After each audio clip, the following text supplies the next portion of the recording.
Shalom saudaraku kasih dalam Tuhan, kasih karunia dan damai sejahtera dari Allah Bapa dan Kristus Yesus menyertai kamu.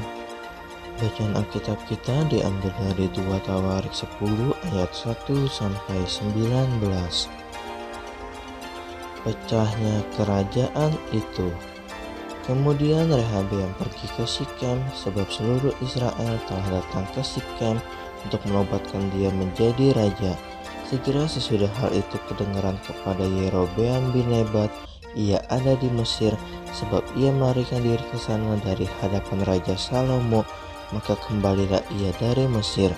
Orang menyuruh memanggil dia, lalu datanglah Yerobeam dengan seluruh orang Israel dan berkata kepada Rehabeam, "Ayahmu telah memberatkan tanggungan kami, maka sekarang ringankanlah pekerjaan yang sukar yang dibebankan ayahmu dan tanggungan yang berat yang dipikulkan kepada kami, supaya kami menjadi hamba-Mu."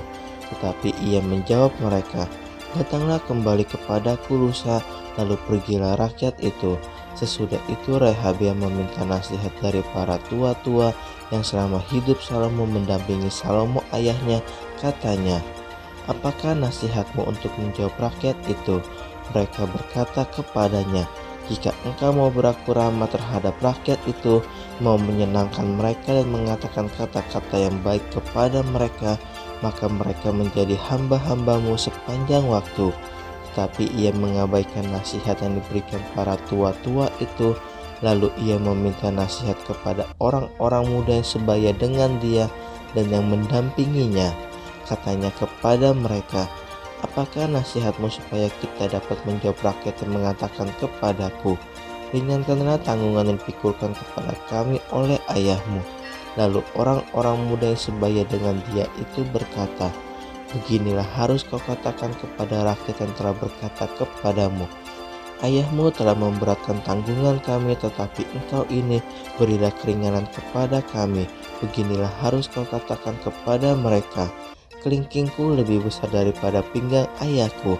Maka sekarang ayahku telah membebankan kepada kamu tanggungan yang berat, tetapi aku akan menambah tanggungan kamu. Ayahku telah menghajar kamu dengan cambuk, tetapi aku akan menghajar kamu dengan cambuk yang berduri besi." Lusanya datanglah Yerobeam dengan segenap rakyat kepada Rehabeam, seperti yang dikatakan raja, "Kembalilah kepadaku lusa." Raja Rehabeam menjawab mereka dengan keras. Ia telah mengabaikan nasihat para tua-tua. Ia mengatakan kepada mereka menurut nasihat orang-orang muda, "Ayahku telah memberatkan tanggungan kamu, tetapi aku akan menambahnya.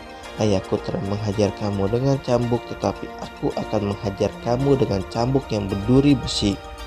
Jadi raja tidak mendengarkan permintaan rakyat, sebab hal itu merupakan perubahan yang disebabkan Allah, supaya Tuhan menepati firman yang diucapkannya dengan perantaran Ahia orang Shilo kepada Yerobeam bin Nebat. Setelah seluruh Israel melihat bahwa raja tidak mendengarkan permintaan mereka, maka rakyat menjawab raja, "Bagian apakah kita dapat daripada Daud? Kita tidak memperoleh warisan dari anak Isai itu. Masing-masing ke rumahmu, hai orang Israel. Uruslah sekarang rumahmu sendiri, hai Daud." Maka pergilah seluruh orang Israel ke kemahnya, sehingga Rehabeam menjadi raja hanya atas orang Israel yang diam di kota-kota Yehuda. Kemudian Raja Rehabeam mengutus Hadoram yang menjadi kepala Rodi, tetapi orang-orang Israel merontari dia dengan batu sehingga mati.